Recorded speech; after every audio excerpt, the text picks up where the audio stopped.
Hi friends, నమస్తే. ఈరోజు story చాలా ఇంట్రెస్టింగ్గా ఉండబోతోంది. ప్లీజ్ సబ్స్క్రైబ్ చేసి లైక్ చేయండి ప్లీజ్. ఇంక స్టోరీలోకి వెళ్తే ఆనంది శశికాంత్ సునంద గురించి వరి అవుతూ జ్యోతితో మాట్లాడడానికి వస్తుంది. ఇంకా జ్యోతి ఇలా చెప్తుంది, వాళ్ళిద్దరి ప్రవర్తన ఎప్పట్లాగే ఉండదు కాబట్టి మనకి తేడా అర్థమవుతుంది. ఆ గొడవ మరింత పెద్దదవుతుందని చెప్తుంది. ఆదిత్యగారి కూడా బాధపడతారు కదా అని ఆనంది అంటే, మీ అమ్మ నాన్న గొడవ పడుతున్నారని తెలిస్తే నువ్వు హ్యాపీగా ఉంటావా? ఉండలేవు కదా. ఆదిత్య కూడా అంతే అని జ్యోతి అంటుంది. ఇప్పుడు నన్నేం చేయమంటావు జ్యోతమ్మా అని అడుగుతుంది. ఏమీ అక్కర్లేదు, నువ్వు సైలెంట్గా ఉండు. వీలైతే ఫ్యామిలీని హ్యాపీగా ఉంచడానికి ట్రై చేయి.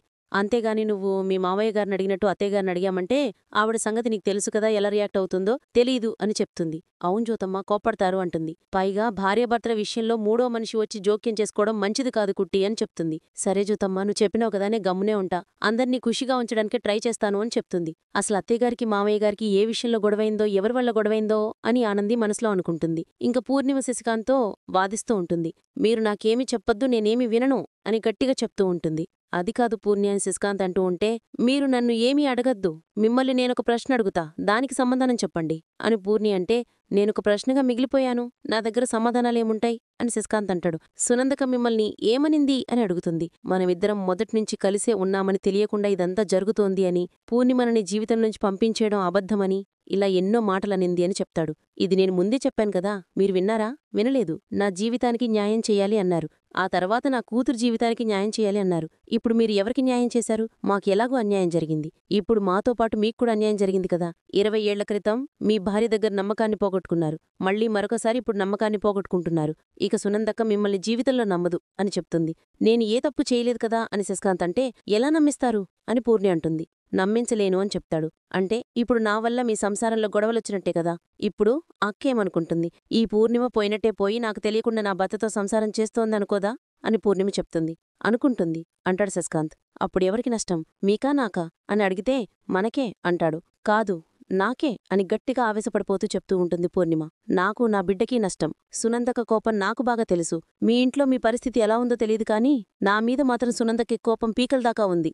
ఎదురుపడ్డానో నాకది ఆఖరి రోజవుతుంది అని పూర్ణిమ చెప్తుంది. సునందకి నేను అర్థమయ్యేలా చెప్తాను అని శశికాంత్ అంటాడు. ఎవరి గురించి ఎవరికీ మీరు అర్థమయ్యేలా చెప్పే అవసరమే లేదు. నా బ్రతుకు నన్ను బ్రతుకునివ్వండి. ఉన్నదాంట్లోనే తింటాం. మీరేదో మంచి చేయాలని ఉన్న జీవితాన్ని కూడా లేకుండా చేయకండి, మీకు దండం పెడతాను. నన్ను మీరు మర్చిపోండి. ఇప్పుడు కూడా మీరు ఫోన్ చేయగానే ఎందుకొచ్చానో తెలుసా? మనం కలవడం ఇదే ఆఖరిసారని చెప్పడానికి వచ్చాను. ప్రతిసారి నేను భయంతో పారిపోలేను. ఏదో ఒకరోజు గుండాకి చచ్చిపోతాను. అప్పుడు నా కూతురు అనాథవుతుంది. మమ్మల్ని ఇలా బ్రతకనివ్వండి. దయచేసి మమ్మల్ని వదిలేయండి అని దండం పెడుతూ పూర్ణిమ చెప్తుంది. నువ్వు నాకోసం వచ్చావని అని శశికాంత్ చెప్పబోతూ ఉంటే, మీరింకేమీ చెప్పకండి, నేను చెప్పాల్సిందంతా చెప్పేశాను. మనం కలవడం ఇదే ఆఖరిసారి. మీరు నన్ను మర్చిపోయి ఈ సంసారాన్ని చక్కదిద్దుకోండి. ఒకసారి విడిపోయాం, మళ్ళీ కలవడానికి 20 ఏళ్లు పట్టింది. ఈసారి విడిపోతే మళ్ళీ కలవడానికి ఈ జన్మ సరిపోడు. ఉంటానండి, ఇంక సెలవు అని వెళ్ళబోతూ ఉంటే, అంతేనా? నీకోసం నేనేమీ చేయలేదు, బతతోని చచ్చిపోవాలా అని శశికాంత్ అంటాడు. అవసరం లేదండి, మళ్ళీ మనం ఈ జన్మలో కలవము. ఇదే నిజం. ఒకవేళ కలిసే పరిస్థితి వస్తే మొదటి అడుగు నాదే అవుతుంది. నాదే అవ్వాలి, మీది కాకూడదు. గుర్తుపెట్టుకోండి అని చెప్పి వెళ్ళిపోతుంది పూర్ణిమ. ఇంక శశికాంత్తో పూర్ణిమ అంటూ ఉంటాడు. నీ అంతట నువ్వు రావు అని నాకు తెలుసు పూర్ణి, కాని నువ్వు మా ఇంటికి ఎందుకొచ్చావు అని అడుగుదాము అనుకుంటే అడిగే అవకాశమే లేకుండా చేశావు. అయినా నీకు మా ఇల్లు ఎలా తెలుసు? ఎవరు చెప్పారు? అసలు నువ్వెందుకొచ్చావు? అన్ని ప్రశ్నలకు సమాధానాల్లేవు. సునంద నన్ను నమ్మదు. పూర్ణిమ మళ్ళీ నన్ను కలవదు. ఒకరి ప్రేమని, ఒకరి నమ్మకాన్ని కోల్పోయాను. ఇక నేనేమి సాధించినట్టు, ఎవరికి న్యాయం చేసినట్టు అని శశికాంత్ చాలా బాధపడుతూ అనుకుంటాడు. ఇంకా ఆదిత్య, చైతన్య, జీవన, శశికాంత్ డైనింగ్ టేబుల్ దగ్గర డల్లుగా భోజనానికి కూర్చుని ఉంటారు. అందరం కలిసి తిని ఎన్ని రోజులవుతుంది? కుటుంబంలో అందరం కలిసి మాట్లాడుకునేది తినేచోపే. గీ పొద్దునుంచి అందరం కలిసి భోజనం చెయ్యాల్సిందే అని ఆనంది చెప్తుంది. వదినా, మ్యామైతే రాలేదు నీ చైతన్య అంటాడు. రాదు కూడా అంటాడు శశికాంత్. ఎందుకు డాడని అడుగుతాడు చైతన్య. అత్తయ్యగారి వస్తారు అని ఆనంది చెప్తూ ఉంటే, ఆనంది, నేను పిలిచాను, నాకు ఆకలిగా లేదని చెప్పింది అని ఆదిత్య అంటాడు. మీరంతా ఎన్నే ఉండండి, అత్తయ్యగారు నేను తీసుకొని వస్తాను కదా అని ఆనంది వెళ్తుంది. భోజనానికి కూడా రానంతగా ఏం జరిగిందో అసలు అని జీవన అనుకుంటుంది. ఎవరు పిలిచినా సునంద రాదు, నాకు తెలుసు అని శశికాంత్ అనుకుంటాడు. ఇంక ఆనంది సునంద దగ్గరికి వెళ్ళి, అత్తయ్యగారు భోంచేద్దాం రండి అని పిలుస్తుంది. నాకు ఆకలిగా లేదానంవి అని చెప్తుంది. మీకు ఎప్పుడు ఆకలేస్తుందో చెప్పండి, అప్పుడే మేం కూడా తింటాము అని ఆనంది అంటుంది. ప్లీజ్ నువ్వు వెళ్ళి భోంచేయి అంటుంది. అసలు మీరెందుకు బాధపడుతున్నారో చెప్పండి అని అడుగుతుంది. నేను దేనికి బాధపట్టంలేదు అని సునంద చెప్తుంది. కోడలికి అత్తగారు తల్లిలాంటిదే. అందులోనూ కూతురులేని అత్తగారికైతే కోడండ్లే కూతుర్లు. తల్లి ఆకలితో ఉంటే ఏ బిడ్డ వదిలేయదండి. మీరిప్పుడు సరైన కారణం చెప్పలేకపోవచ్చు, కానీ ఆఫీస్లో ప్రాబ్లమైతే మీరింతగా రియాక్ట్ అవ్వరు. మేబీ మావయ్య గారికి మీకు మధ్య ఏమైనా జరిగిందా అని ఆనంది అడుగుతుంది. సునంద ఆనంది వైపు కోపంగా చూస్తుంది. దాంతో ఆనంది, అదేంటని నేనడగను. ఎందుకు అంటే భార్యాభర్తల మధ్య ఏం గొడవలుంటాయో అవి ఆ 4 గోడలకి మాత్రమే తెలుసు. మూడో మనిషి తెలుసుకునే ప్రయత్నం చేయడం అంత మంచిది కాదు. కాని మీరు భోంచేయకపోవడం వల్ల అక్కడందరూ బాధపడుతున్నారు. అందరి గురించి ఆలోచించే అమ్మ మీరు నవ్వుతూ ఉంటేనే మేము నవ్వుతూ ఉండేది. అలాంటిది మీరే ఆకలితో ఉంటే ఇంక మా పరిస్థితేంటి? రండి అత్తయ్యగారు, అందరూ ఆకలితో ఉన్నారు. మీరు వచ్చి వాళ్ళకి కనబడ్డారనుకోండి, వాళ్ళకి సగం ఆకలి తీరిపోయినట్టే. ఈ ఇంటి కోడలికి కొన్ని బాధ్యతలుంటాయి. ఎవరూ ఆకలితో ఉండకుండా చూసుకోవడం ఆ కోడలి బాధ్యత. ఒకప్పుడు మీరు ఈ ఇంటి కోడలే కదా. మిమ్మల్ని ఆదర్శంగా తీసుకుని నేను నడుచుకోవాలి. ప్లీజ్ అత్తయ్యగారు రండి అని ఆనంది చెప్తుంది. ఆనంది, నువ్వెన్ని చెప్పినా నా వల్ల కావడం లేదు. నువ్వెళ్ళు అంటుంది సునంద. మామ్ ఎందుకు భోజనం చేయడం లేదు? అసలు ఒంట్లో బాగలేదా అని చైతన్య అనుకుంటూ ఉండగా బ్రహ్మాండంగా ఉన్నారు అని సునందని పిలిచినుకుని వచ్చి ఉంటుంది ఆనంది. ఇంకందరూ చూసి చాలా సంతోషపడిపోతారు. రండి అత్తయ్యగారు రండి, కూర్చోండి అంటుంది. మామ్, అసలు మీకేమైంది అని చైతన్య అడుగుతాడు. ఐఎమ్ ఆల్రైట్ రా, ముందు భోంచేద్దాం అని సునంద అంటుంది. కోడలి మొత్తం మీద సాధించింది అని ఆనంది వైపు చూసుకుంటూ అనుకుంటాడు శశికాంత్. మామ్ నార్మల్గానే ఉంది కదా, మీరేంటి ఏదో జరిగినట్టు ఫీల్ అవుతున్నారు అని చైతన్య అడుగుతాడు.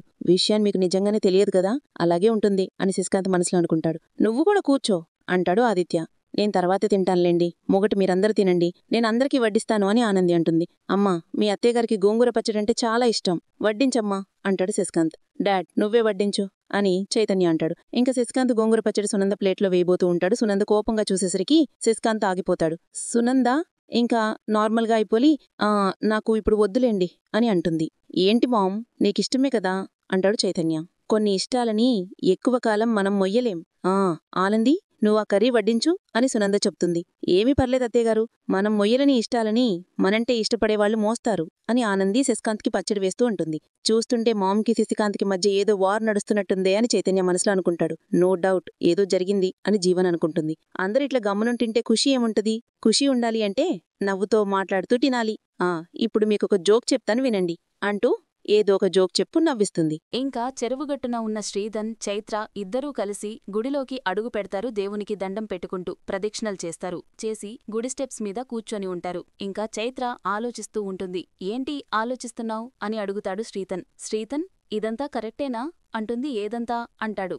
ఇలా ఎవరికీ తెలియకుండా గుడిలో కలవడాలు, కలిసి ప్రదక్షిణలు, ఇప్పుడు ఈ ప్రేమ అని చైత్ర అంటూ ఉంటే రాంగ్ అనుకుంటున్నావా అని అంటాడు. నేనేమీ అమాయకురాలిని కాదు శ్రీధన్, నాకు ప్రాక్టికల్ నాలెడ్జ్ ఉంది. నేనేంటి, నా స్థాయి ఏంటి, అసలు ఇలాంటి మనిషితో ప్రేమేంటి, అసలిది వర్కౌట్ అవుతుందా లేదా అని ఇలా ఎన్నో ఆలోచనలు అని చెప్తుంది. ఎప్పుడ్నుంచి అని అడుగుతాడు. ఇందాక ప్రదక్షిణలు చేస్తున్నప్పుడే మొదలయ్యాయి అని చెప్తుంది. నా గురించి నీకు ముందు నుంచి తెలుసు కదా అని శ్రీధన్ అంటే, కాని నా మనసందుకు ఒప్పుకోదు కదా. మనసుకు నచ్చిన ఒక అబ్బాయి మన కష్టకాలంలో మనకు తోడుగా నిలబడి మనం ఒంటరి కాదు అని ఒక నమ్మకాన్నిస్తున్నాడు అంటే వాడికంటే గొప్పోడు ఇంకెవరుంటారు? అలాంటి వాడితోనే కదా కలిసి బతకాలనుకునేది. అది కేవలం ఇష్టానికి విలువ ఇచ్చే టైం.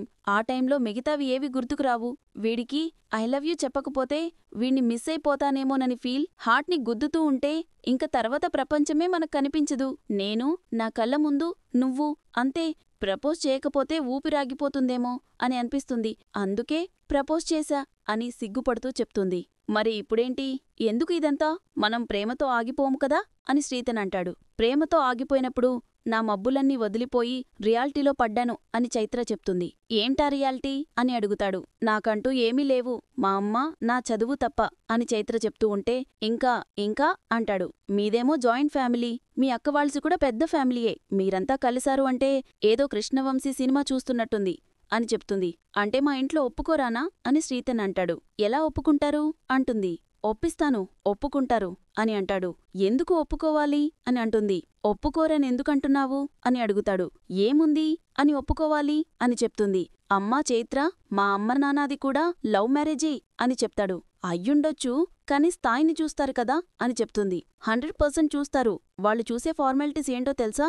మంచిదా కాదా, మానవత్వం ఉందా లేదా, అందరితో కలిసి ఉంటుందా లేదా, ఇది మాత్రమే చూస్తారు. మిగిలినవి చూసే టైప్ కాదు వాళ్ళు అని చెప్తాడు. నీ నమ్మకం చూస్తుంటే ధైర్యంగానే ఉంది, కానీ అని నసుకుతుంటే నా మీద అనుమానంగా ఉందా 2 జడలు అని అంటాడు. లేదు రోమియో, కానీ ఎక్కడో చిన్న భయం అని చెప్తుంది. ఇంకా అదే గుడికి ఆనంది వచ్చి ప్రదక్షిణలు చేస్తూ ఉంటుంది. అయితే పద, ఇప్పుడే వెళ్ళి మా అమ్మ నాన్నతో మన ప్రేమ గురించి చెప్పేద్దాం అంటాడు శ్రీధన్. ఇంకా చైత్ర శ్రీతన్ ఆగు అని గట్టిగా అంటూ ఉంటే ఆ మాట ఆనందికి వినిపిస్తుంది. ఆనందికి అనుమానం వచ్చి బయటికి వచ్చి చూస్తుంది. శ్రీతన్ చైత్రని చేయి పట్టుకుని ఉంటాడు. వీరిద్దర్ని చూసి షాక్ అవుతుంది ఆనంది.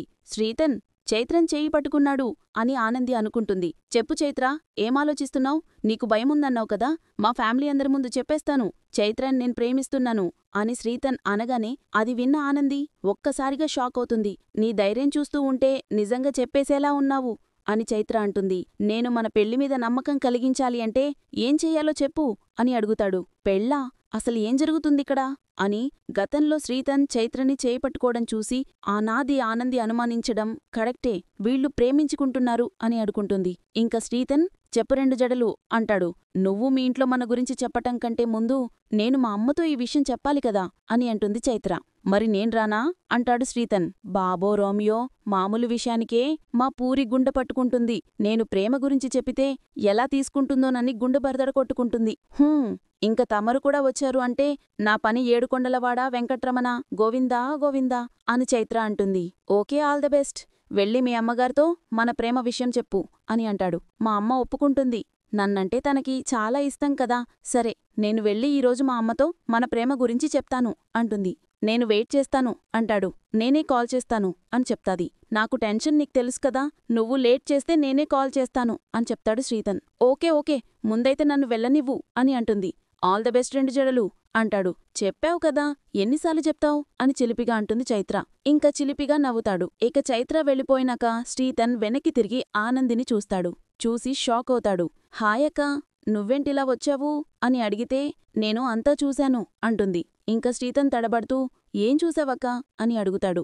నీ ప్రేమ కదా, ఇంత షార్ట్ టైంలో ప్రేమ పెండ్లి పెద్దలతో మాట్లాడడం ఏంటి ఇదంతా అని అంటుంది. ఏమో అక్కా, చైత్ర ఎందుకు నచ్చిందో తెలియదు. మేబీ తను ఇన్నోసెంట్, తన అల్లరి, తన డెస్టినీ సిటీ ఇవన్నీ నన్ను తనని ప్రేమించేలా చేశాయేమో అని చెప్తాడు. ఇప్పుడు చైత్ర ఇంట్లో ఓకే చెప్తే వెళ్ళి అమ్మా నాన్నకి చెప్తావా అని అడుగుతుంది. చెప్పాలి అంటాడు. జీవనికి చైత్ర అంటే పడదు, విషయం తెలిస్తే ఇంట్లో బ్యాడ్గా చెప్పేస్తుందేమో అని అంటుంది ఆనంది. జీవన ఒక మాటలెవరూ నమ్మరక్కా, మా ప్రేమకి నువ్వే శ్రీరామరక్ష అని శ్రీతన్ చెప్పగానే ఏయ్ ఏంద్రా ఏమీద పెట్టేశావ్ అంటుంది. అవునక్కా, అందరికీ నీ మాటంటే చాలా నమ్మకం. చైత్రలో భయం పోగొట్టడానికి నేనింట్లో చెప్పేస్తాను, ఒప్పిస్తాను అని చెప్పాను. కాని డాడీని చూస్తేనే నాకు భయం, ఇంక ప్రేమ గురించి చెప్పగలనా అని చెప్తాడు శ్రీతన్. మరి ఏ ధైర్యంతో ప్రేమించావు అని అడుగుతుంది. ప్రేమించేటప్పుడు భయం గుర్తురాలేదు, కాని పెళ్ళి అనేసరికి కాస్త భయమేసింది. భయం వేయగానే నువ్వే గుర్తొచ్చావు. చైత్ర ఎలాంటిదో నీకంటే గొప్పగా ఎవరు చెప్పలేరు. మా ప్రేమ ఓడిపోయే టైం వచ్చేసరికి నువ్వే మాకు అండగా నిలబడి మా పెళ్లి జరిపించాలక్కా. నేను చైత్రాని చీట్ చేయలేను, అలాగని ఇంట్లో ఎదిరించలేను. నువ్వు మా పక్కనున్నావు అంటే నేను గెలిచినట్టే ఉంటాను అని మాట ఇవ్వక్కా అని చేయి చూపిస్తాడు శ్రీతన్. రే ఏంట్రా ఇది అని ఆనంది అంటే అవునక్కా, మీ తమ్ముడి జీవితానికి సంబంధించినది, సాయం చెయ్యలేవా అక్కా, మాట ఇవ్వక్కా, ధైర్యంగా ఉంటాను అని అంటాడు. ఇంకా చైత్ర మాటల్ని గుర్తు చేసుకుంటుంది ఆనంది.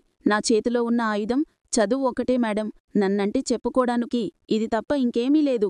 నేను ఈ ఆయుధాన్ని తీసుకుని యుద్ధానికి బయలుదేరతాను. ఇక్కడ మాకు ఎవ్వరూ లేరు, నేను మా అమ్మ అంతే అన్న మాటల్ని గుర్తు చేసుకుని మాట ఇస్తుంది ఆనంది. ఇంక తర్వాత పూర్ణిమ మార్కెట్ నుంచి ఇంటికి నడుచుకుంటూ వెళ్తూ ఉంటుంది. వెనక నుంచి సునంద వస్తుంది. పూర్ణిమ వైపు కోపంగా గంభీరంగా చూస్తుంది. అక్కా అని పూర్ణిమ అనేలోపు చెంప పగలగొడుతుంది సునంద. అక్క అన్నావంటే నిలబడిన చోటే నరికి పారేస్తాను. నువ్వు మళ్ళీ నా భర్త జీవితంలోకి ఎందుకు రావాలనుకుంటున్నావో చెప్పు అని గట్టిగా గంభీరంగా అడుగుతుంది. నేనెవ్వరి జీవితంలోకి రాను, నా బ్రతికేదో నేను బ్రతుకుతాను అంటుంది పూర్ణిమ. మరొకసారి నా భర్తకి ఫోన్ చేసినా, నా ఇంటికి వచ్చినా, నా భర్తని కలిసినా నిన్ను బ్రతకనివ్వను, కనపడ్డ చోటే తగలబెడతాను అంటుంది సునంద. ఆ మాటలు విన్న పూర్ణిమ ఒక్కసారిగా షాక్ అవుతుంది. అదే రూట్లో కారులో వస్తూ ఉంటుంది ఆనంది.